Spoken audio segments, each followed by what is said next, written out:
Pernah nggak sih kalian ngucapin sesuatu yang sederhana, tapi tiba-tiba hati jadi terasa lebih tenang?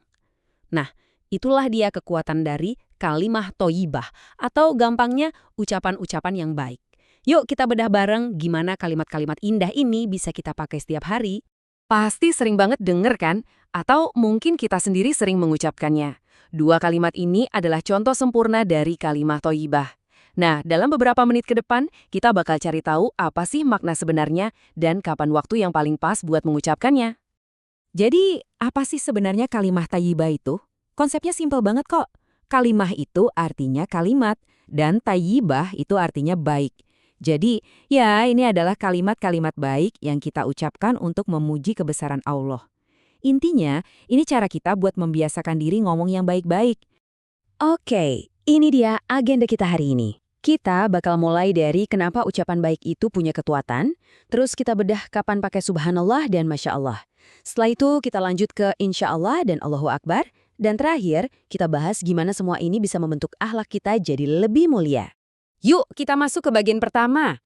Kadang pas kita lihat sesuatu yang luar biasa, kita suka bingung kan mau bilang apa? Nah, di sini kita bakal bahas dua ucapan yang sering banget ketukar. Subhanallah dan Masya Allah. Kelihatannya sih mirip ya, sama-sama diucapin pas kita lagi kagum. Tapi, ternyata ada beda tipis di fokusnya. Subhanallah, yang artinya Maha Suci Allah, itu lebih ke pengakuan atas kesempurnaannya. Sementara Masya Allah, yang artinya ini terjadi atas kehendak Allah, itu lebih ke ungkapan penghargaan atas ciptaannya. Biar lebih jelas, kita lihat contohnya. Terus, kapan kita bilang subhanallah? Nah, ini diucapkan pas kita lihat sesuatu yang saking luar biasanya, sampai rasanya tuh mustahil. Momen yang bikin kita mikir, wow, Allah itu bener-bener sempurna, gak ada kurangnya sama sekali. Contohnya pas lihat anak kecil yang udah hafal Al-Quran, atau keajaiban alam, kayak semut yang bisa ngangkat beban berkali-kali lipat dari badannya sendiri. Jadi, pas kamu lihat kehebatan yang kayak gitu, respon spontan yang paling pas itu ya, Subhanallah, hebat sekali. Ucapan ini langsung memuji kesempurnaan Sang Pencipta di balik kejadian yang luar biasa itu. Oke, sekarang gimana dengan Masya Allah? Kalau yang ini, kita pakai buat mengapresiasi keindahan. Jadi pas kita lihat pemandangan yang bikin takjub, lukisan yang indah, atau bahkan teman kita yang pinter banget, kita mengakui kalau semua itu ada karena kehendak Allah. Coba deh bayangin, kamu lagi di puncak gunung, pas matahari terbit, wah kalimat yang paling pas buat momen itu adalah Masya Allah indah sekali pemandangan ini. Ini adalah cara kita mengagumi hasil karyanya. Dan semua penjelasan ini sumbernya jelas ya dari materi ajar kita. Di sini kelihatan banget gimana sumber ini membedakan penggunaan subhanallah untuk sebuah keajaiban dan Masya Allah untuk sebuah keindahan. Ini ngebantu banget biar kita nggak ketukar-tukar lagi. Oke, kita lanjut ke pasangan kalimat thayyibah berikutnya.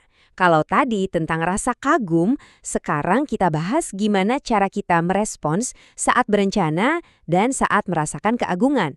Yuk kita pahami bareng-bareng soal insya Allah dan Allahu Akbar. Nah, di sini kita punya dua fungsi yang beda banget. Insya Allah, yang artinya jika Allah menghendaki, kita pakai buat ngomongin masa depan. Sementara Allahu Akbar, Allah Maha Besar, kita pakai pas kita benar-benar ngerasain keagungannya di momen itu juga. Jadi, poin pentingnya gini, setiap kali kita bikin rencana atau janji, coba deh sertakan kata insya Allah. Kenapa?